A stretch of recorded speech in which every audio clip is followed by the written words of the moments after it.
if I could leave you with one point, and I'll say this at the outset so I don't forget, is that the Obama administration has neglected Latin America and the Caribbean, has neglected the Western Hemisphere for the 3 years it's been in power.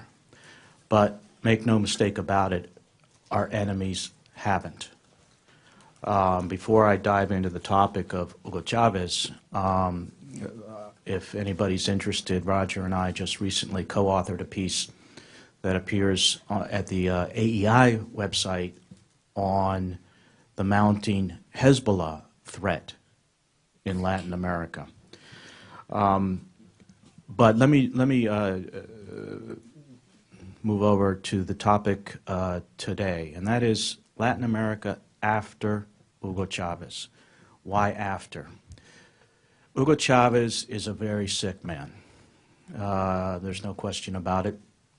He is, all the indications that we're getting information from inside Venezuela, we're getting information from outside Venezuela of countries, from countries in a position to know that it's nearly 100% certain that the man is terminally ill. He is not a good patient. He does not accept the fact that the requirements of being treated for such a serious illness. Most likely, since we don't know, informed speculation is prostate cancer that has spread throughout his body, and he is undergoing intensive chemotherapy treatments. One can see, obviously, his changing appearance, the heavy doses of cortisone. But it all adds up to the fact that it's very likely that the chances of him making it to the next election in Venezuela, which is a year from now, are very, very slim. So, what does that mean for Latin America?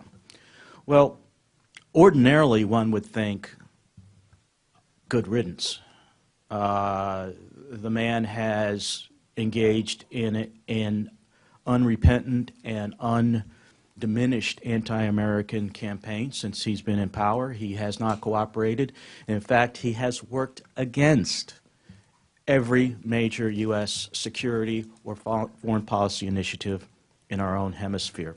He has mocked counterterrorism efforts, mocked counter-narcotics efforts, and again, has worked to actively undermine those, as well as undermining democratic institutions in Venezuela and financed like-minded leaders in other countries. We have an election this weekend in Nicaragua.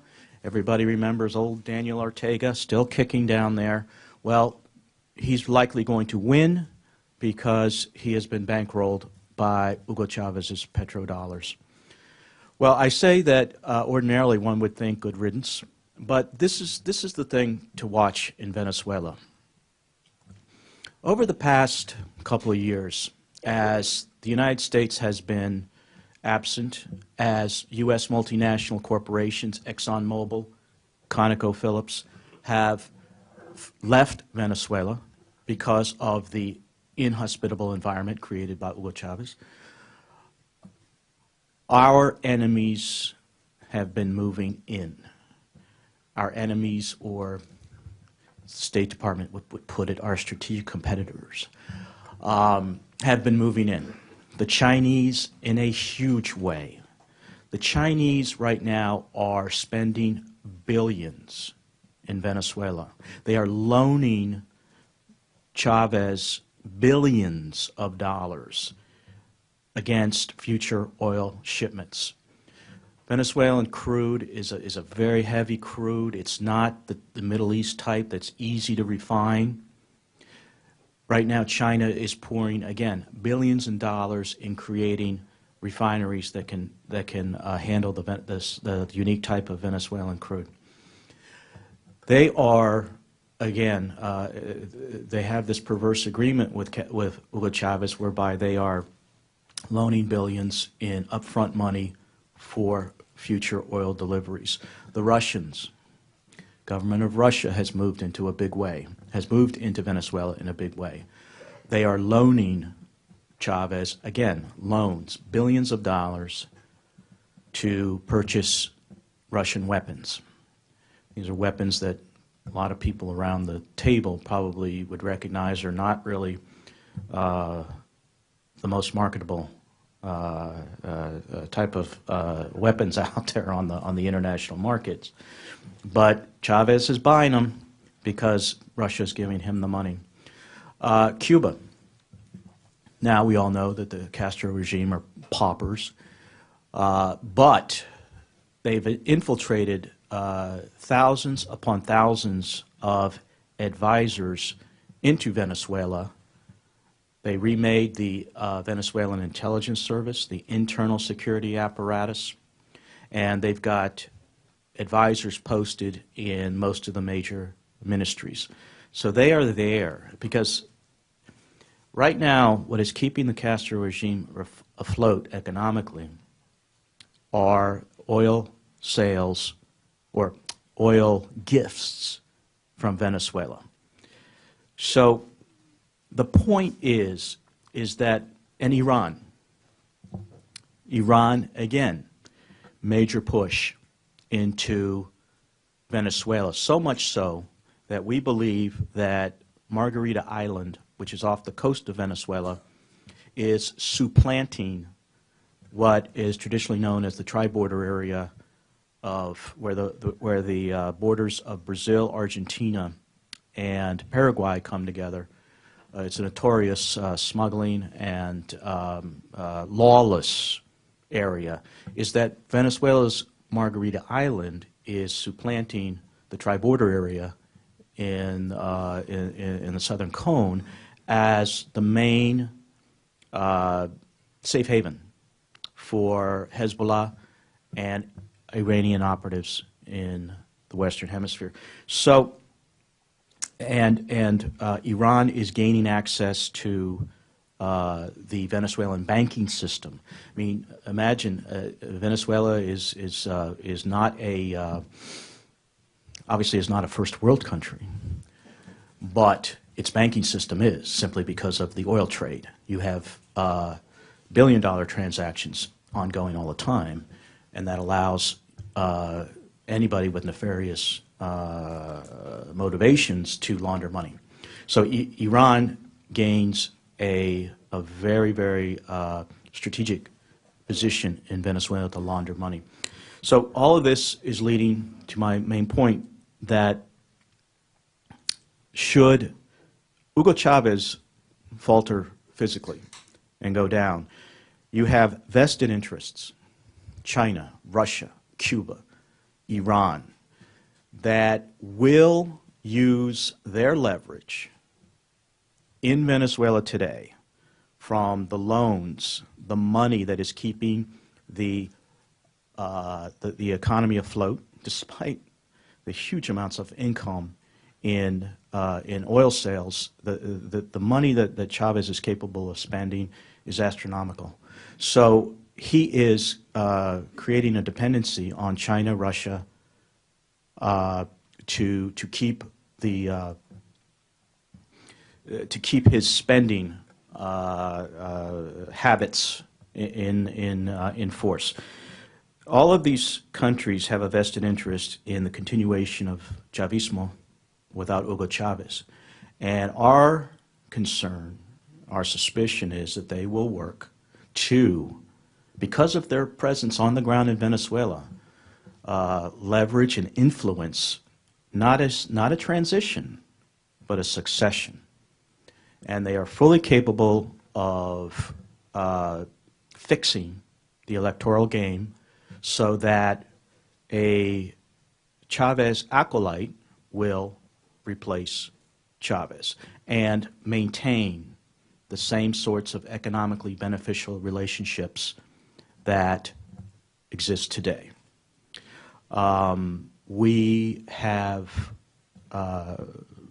started writing a little bit about this more since since Chavez has so manifest his illness, that we think that we've been trying to call attention, bring this to the Obama administration, to the various institutions of foreign policy here in this city, to the United States needs to get back into the game. The Obama administration, as I said at the outset, has neglected Latin America, and more so in the case of our avowed enemies, they have elected not to confront them for fear that that the United States would then become the issue in domestic politics for Venezuela, that somehow Hugo Chavez will be strengthened by a forceful U.S. Policy. There have been Treasury Department designations, sanctions. There have been some indictments of rogue Venezuelan activity in terms of supporting the Colombian FARC. But we also know that there are any number of sealed indictments out of the District Attorney's Office in New York along the lines of drug trafficking and money laundering against Chavista officials.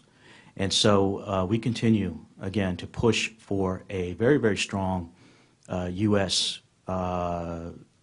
Policy of position, and we have to engage in a very, very unmistakably serious diplomatic campaign to ensure that countries like China, like Russia, and like Cuba are not allowed to interfere in a Venezuelan transition.